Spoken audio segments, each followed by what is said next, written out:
થી શરૂઆત કરીશું। મોટા સમાચાર સામે આવી રહ્યા છે મનરેગા કૌભાંડને લઈને। જી હા, દાહોદમાં મનરેગા કૌભાંડના મામલે મોટા સમાચાર છે, જ્યાં મંત્રી બચુ ખાબડના પુત્રની ધરપકડ કરી લેવામાં આવી છે। કૌભાંડ મામલે બળવંત ખાબડની ધરપકડ થઈ।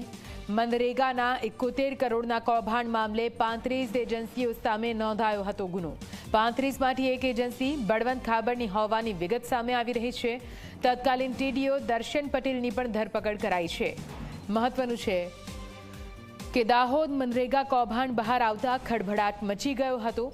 નાણાકીય વર્ષ 2021થી 25 દરમિયાન એટલે કે આ 4 વર્ષમાં દેવગઢ બારિયા તાલુકાના કુવા તેમજ રેઢાણા તથા ધાનપુરના સીમામોઈ સહિતના 3 ગામોમાં મનરેગામાં કાબૂમાં માત્ર દેખાડા પૂરતું કામ કરવામાં આવ્યું।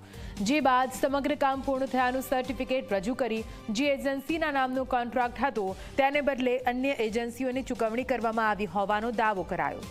આ તમામ એજન્સીઓમાં મંત્રીના પુત્ર સહિત 35 એજન્સીઓનો સમાવેશ થતો હતો। જો કે આ કૌભાંડની ગંધ આવતાની સાથે તપાસ આદરવામાં આવી હતી। કૌભાંડ થયું હોવાના આક્ષેપો વચ્ચે પુરાવા પણ મળી આવ્યા અને હવે જ્યારે પૂરો મામલો સામે આવી ચૂક્યો છે ત્યારે હવે એક બાદ એક કાર્યવાહી પણ કરવામાં આવી રહી છે। સૌથી મોટી વાત આ સમગ્ર મામલે એ સામે આવી રહી છે કે મંત્રીના પુત્રની ધરપકડ કરી લેવામાં આવી છે। વધુ માહિતી સાથે સંવાદદાતા ધ્રુવ જોડાઈ ગયા છે। ધ્રુવ, મનરેગા કૌભાંડ સામે આવ્યું હતું, જો કે હવે આમાં મંત્રીના પુત્રનું નામ ખુલ્યું છે અને તેની ધરપકડ પણ કરી લેવામાં આવી છે। શું કઈ કાર્યવાહી ત્યાંથી સામે આવી રહી છે ધ્રુવ?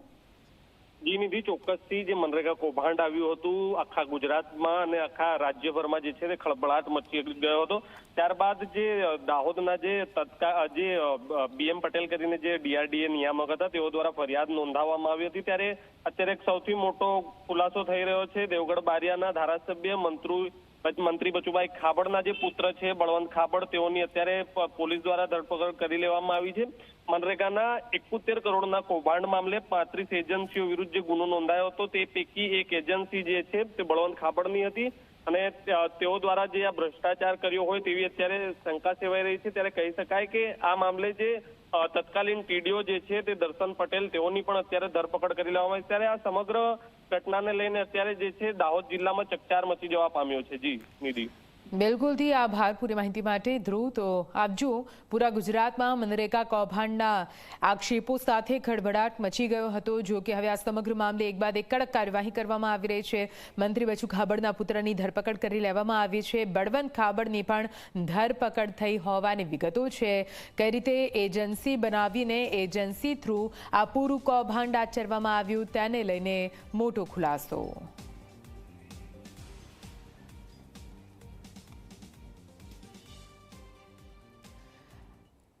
અને આજ વિશે વધુ માહિતી સાથે અમારા સંવાદદાતા હિતલ જોડાઈ ગયા છે ગાંધીનગરથી। સીધા એમની પાસે જઈશું। હિતલ, મનરેગા કૌભાંડ જે દાહોદથી સામે આવ્યું હતું, જો કે એમાં મંત્રીના પુત્રનું નામ ખુલ્યું છે અને તેની ધરપકડ પણ કરી લેવામાં આવી છે। આ તો જે આક્ષેપો હતા તે પુરાવામાં સાબિત થયા છે અને આ મોટી કાર્યવાહી કહી શકાય।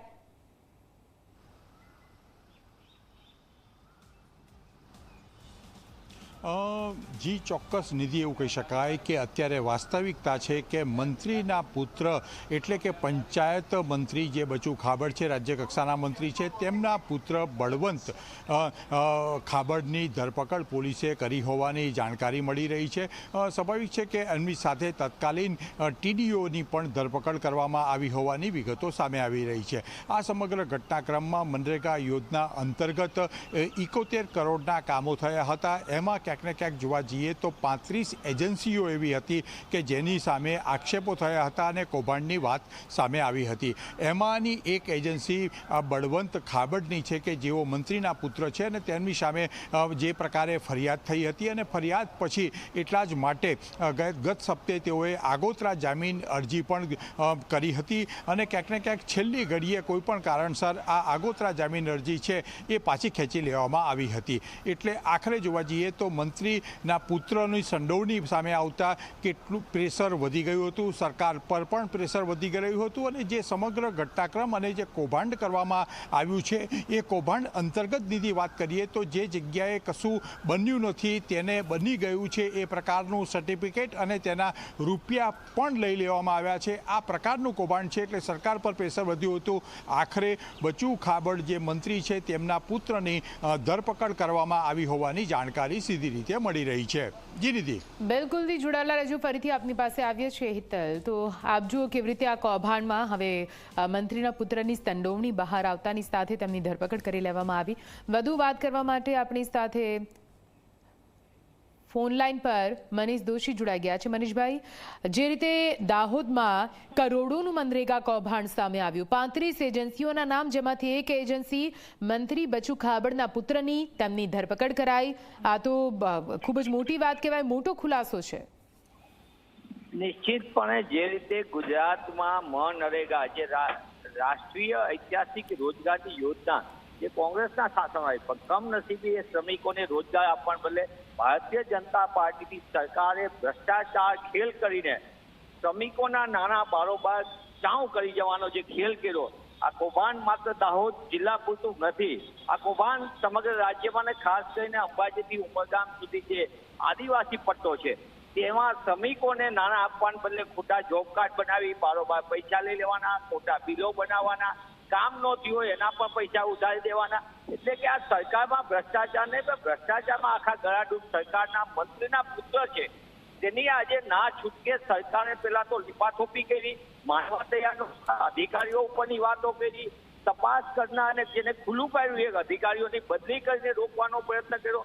પણ અંતે અમારે વિધાનસભા કોંગ્રેસ પક્ષના નેતા અમિતભાઈ ચાવડા વિધાનસભામાં અને કોંગ્રેસના ધારાસભ્યોએ તમામ જગ્યાએ આ મુદ્દાને વારંવાર ઉઠાવ્યો, માધ્યમોએ એને વારંવાર ઉઠાવ્યો. ત્યારે ના છૂટકા જે મંત્રી પુત્રની ધરપકડ થઈ છે.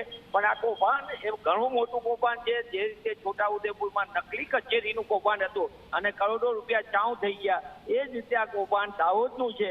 આવું જ કૌભાંડ પંચમહાલમાં મનરેગાનું મોટા પાયે સરકારેમાં તપાસ નથી કરી. આ રીતે નલ સે જલનો 7 જિલ્લાનું મોટું કૌભાંડ છે, સરકારે એમાંય તપાસ નથી કરતી.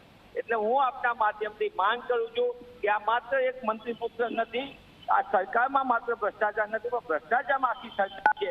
ત્યારે મંત્રી પુત્ર અને સંત્રી પુત્ર જે લૂંટનો કારોબાર ચલાવે છે, ભાજપાનો કેસ કરીને જે લૂંટનો કારોબાર ચાલે છે અને સામાન્ય જનતા પીડાઈ રહી છે, ત્યારે એના હકના નાણાં એમને મળે, એમને હકનો રોજગાર મળે અને જે આ રીતે મંત્રી ને સંત્રી પુત્રો લૂંટ ચલાવે છે તેની ઉપર તાત્કાલિક પગલાં ભરવામાં આવે. બિલકુલથી પૂરી વાત કરવા માટે આભાર મનીષભાઈ. તો મનીષ દોશી કોંગ્રેસ પ્રવક્તા આપણી સાથે જોડાઈ ગયા હતા, જેમનું કહેવું છે કે માત્ર દાહોદ પૂરતું આ કૌભાંડ સીમિત નથી, પૂરા ગુજરાતમાં આ કૌભાંડ આચરવામાં આવ્યું હતું અને કરોડો રૂપિયાનું આ કૌભાંડ કઈ રીતે પ્રજાના પૈસા અહીંયા કૌભાંડમાં વેડફવામાં આવ્યા છે તેને લઈને હવે કડક કાર્યવાહીનો દોર. ફરીથી સંવાદદાતા હિતલ પાસે જઈશું. હિતલ, એક બે નહીં પરંતુ 76 કરોડનું આ પૂરું કૌભાંડ છે. 35 જેટલી એજન્સીઓના નામ સામે આવ્યા છે. એમાંથી એક એજન્સી જે હતી એ મંત્રીના પુત્રની હતી, પરંતુ અન્ય એજન્સીઓ સામે પણ શું આ જ રીતે કાર્યવાહી કરવામાં આવી રહી છે? કેવી રીતે આ પૂરું કૌભાંડ આચરવામાં આવ્યું હતું? શું કંઈ મોડસ ઓપરેન્ડી રહી હતી? તેને લઈને શું કંઈ ખુલાસો થયો છે ખરા?